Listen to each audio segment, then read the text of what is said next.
Hello, everyone. My guest today is Jim Zarkatas. He helps solo founders and teams grow their product by becoming closer to their users through UX playbooks, tutorials, and one-on-one coaching. In the meantime, he's also building his own SaaS product to democratize user testing. Jim, you ready to take us to the top?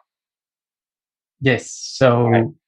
So you're doing two interesting things. First off, you match a pattern that I see a ton, which is the most successful SaaS founders launch an agency. You do one-on-one UX coaching, and now you're building a SaaS company called ThinkOutloud.io. Let's start with the agency. When did you start doing this coaching and design services? So with freelancing, I actually started in the past. I built a design studio, but at some point we were a team of three, and we decided to quit the agency and scale down and work as freelancers and join other companies. And I started offering again freelancing services around 3 to 5 months ago. I don't remember exactly. It's less than a year actually. And my focus with freelancing is to optimize freelancing to create the highest possible revenue with the least amount of time. So freelancing is the tool that fuels creativity for me. It gives me access to plenty of insights and problems people have, and I use all this knowledge and money and the time that is left to create other products. So what I'm doing right now with the freelancing is my strategy is called small bets. Daniel Vassallo came with this name, which is pretty popular on Twitter, on the indie hacking scene. And what I'm doing is actually three things. First, I create design services. UX design services. One of them is UX coaching. It's a one-on-one service where we do weekly coaching sessions, and I help solo founders mainly and designers that want to grow their career or their product. The other one is hands-on design, where I sell slots of 4 hours. So you hire me to design your product, and we team up for 8 or 12 hours per week. I have one client that uses this service, and we have a 1 year contract. And only from this one, I make 2.3K per month. So with 12 hours, I have all the money that I need to survive throughout the month and some more that I can invest on other stuff. And with the coaching, I also have two clients where I make an additional 1K by doing 2 video calls per month. So as you can see, it's really optimized on time and efficiency, the freelance services. In the agency business, you have three customers total. Two pay $1,000 a month. The other pays $2,300 a month. So you're making about $4,500 per month on the coaching and UI business, the services business. Yeah, I didn't calculate the number, but yeah, something like that. It's 5.3K per month. Yeah, it's 500 each coaching client and 4.3 from the. And you started doing that last year in 2020. Is that right? I actually started offering the services around at the beginning of this year, actually, around January to February. I started working with Restocks, the client that I'm working with for hands-on design, around 2 months ago. So today I sent the second invoice, actually. So yeah, 2 months. And so when did you write the first line of code for ThinkOutloud.io? So for ThinkOutloud, can you repeat the question? What was the first part? When did you write the first line of code? The first line of code, we started around at the beginning of the year as well, or some months ago, I have to check, but it was around November to December 2020. And my co-founder, I'm not building the whole product on my own. The technical co-founder is Scott. He's a great guy from Australia, and he's now based in Guatemala. And we teamed up through IndieHackers, actually. And now we're about to launch our private beta version. I just split equity 50-50? Yeah. That's the goal. And the idea is we have a micro SaaS, and we want to build some kind of passive income from this. We don't want to build a super high like unicorn or whatever, just to create some steady income by selling a software product. Yeah. Do you have any paying customers on Think Out Loud yet, or no? No. At this point, actually, where we are is we're about to launch our private beta. So we're finalizing our MVP, and we have 30 people in total that signed up. And then on top of this, we have our personal network that we're going to do a pilot testing with. So our approach is we take it slow, and we spend around 8 hours per week on building the product. So it's a Microsoft side project, and we focus on delivering something by spending 8 hours per week. It's really lifestyle kind of optimized business. I like that. And yeah, you say on the website, stop analyzing your users, start listening to them. The planned launch date beta is May 2021. Pricing is always tricky, even for micro SaaS. How are you going to come up with a price point to launch this at? That's a good one. To be fully honest, I'm pretty amateur on this whole thing. It's my first SaaS product, so I don't have a super clear strategy. We have many things in mind, like to we say it's a SaaS product, and that's what's gonna probably be the case. But we want to first do the pilot testing with people and understand how they use it, how often they use it, and what's the thing that they feel that they get most value out of. So once we have these insights, we can come up with a pricing model that makes sense, because we could price, for example, the videos, the recordings that they do, or the amount of people they test with, or like a paid additional feature. So we want to see what's valuable for them and build the pricing on top of this. And one thing to mention about the pricing is we want to for sure have a free plan, not just as a marketing strategy, but because the mission is to democratize user testing in general. Like that's my overall mission with all the products that I built and the services, is to help people create products that are more user friendly. So I have like a mission, and then services and product that serve this mission. Yeah, I mean that's definitely the way to do it. So, I mean, walk me through. Literally, you release beta. Are you going to send an email to these 30 people on the wait list? What's the subject line? Like, how are you going to listen to them and edit their feedback? And more importantly, a guy like you really cares about user feedback. But some of the most successful products in history, people ignored customer feedback and built instead of what they thought the customers would want instead. Exactly. How do you balance all this? Exactly. So for this one, our approach is we actually have a Notion document where we track all the people. I research every single of them, like on LinkedIn, what are the business they're working on, what are the products they're building, and how they're going to probably use the product. And we're going to send personalized emails one by one and ask all these people to jump into a video call where we can do personalized onboarding. It's like the approach of Superhuman, I think it's called. So you'll make everyone take a tutorial, and everyone will get on a one-on-one demo call with you. Yeah, exactly. Ideally, yeah. I have no clue how it's going to go. I've heard that it's a successful strategy, so we're going to experiment and see how it goes. Yeah, well, that all starts this month. We're excited for you. Now, when will you start going, okay, let's put up a paywall? When do you think of your first paying customer? For Think Out Loud, when do we think that we're going to have?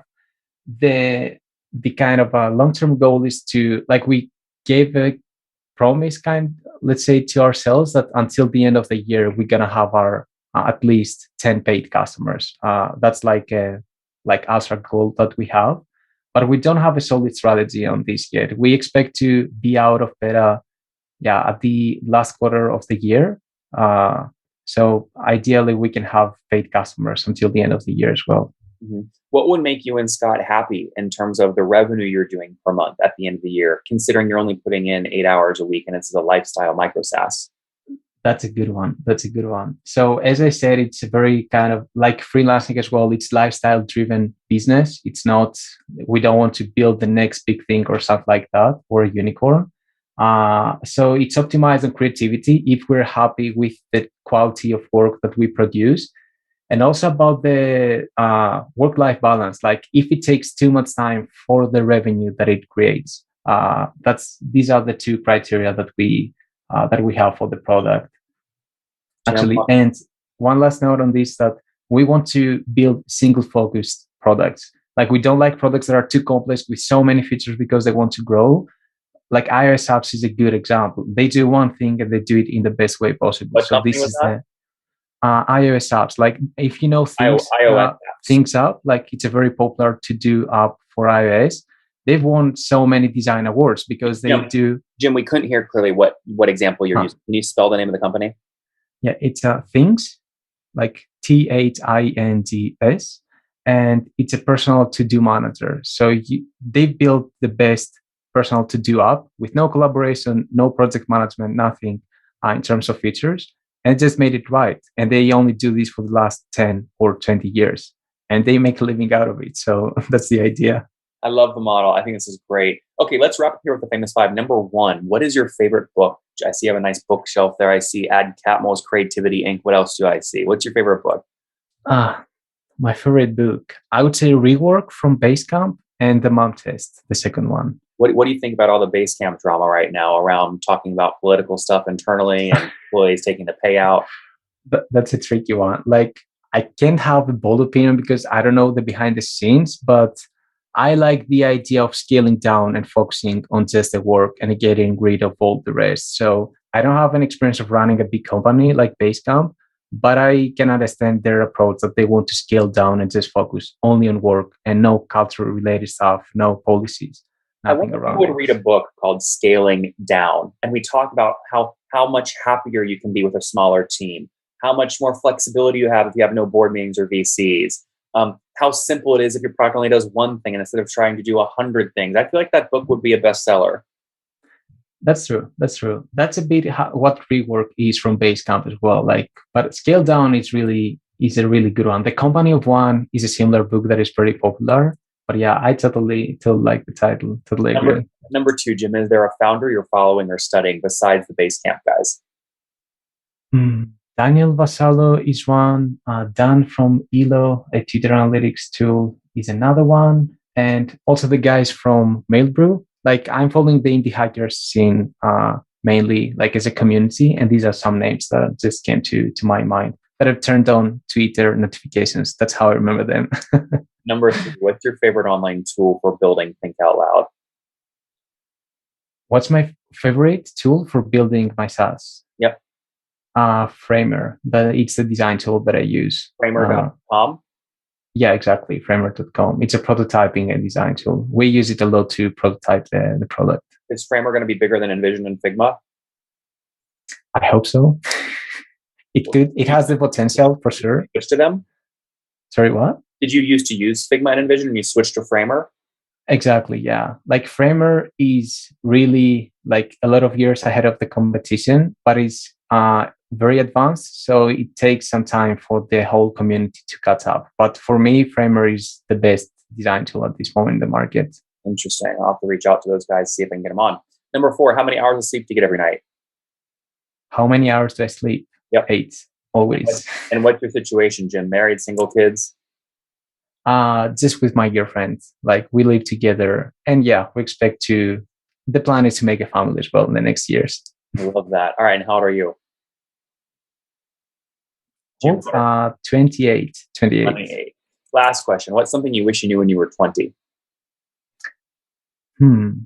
The power of being vulnerable, I would say. And I can fit it into the building public thing that I recently started doing. I love that. Guys, there you have it. Think Out Loud. Jim, again, he's not trying to be the next VC-backed unicorn. He doesn't want a 1,000-person team either. He built an agency. He makes $5,500 a month. He's happy with his wife at his house. He met his co-founder for his micro SaaS ThinkOutLoud.io via IndieHackers. They're building with a goal to get 10 customers by the end of the year. They're bootstrapping. Jim, if you ever raise capital, I'm going to hunt you down. I'm going to find you, and I'm just going to grill the heck out of you. Thanks for taking us to the top. Thank you. Thanks, man.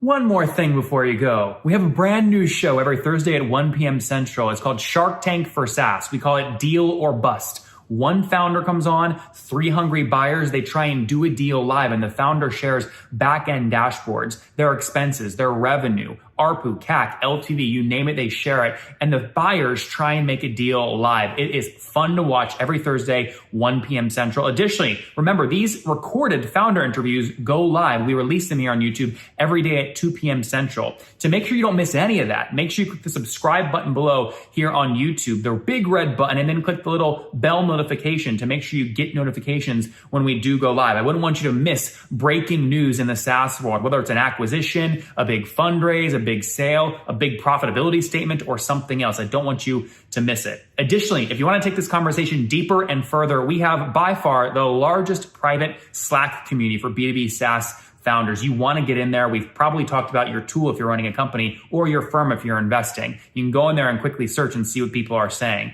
Sign up for that at nathanlatka.com/Slack. In the meantime, I'm hanging out with you here on YouTube. I'll be in the comments for the next 30 minutes. Feel free to let me know what you thought about this episode. And if you enjoyed it, click the thumbs up. We get a lot of haters that are mad at how aggressive I am on these shows, but I do it so that we can all learn. We have to counter those people. We got to push them away. Click the thumbs up below to counter them and know that I appreciate your guys' support. All right, I'll be in the comments. See ya.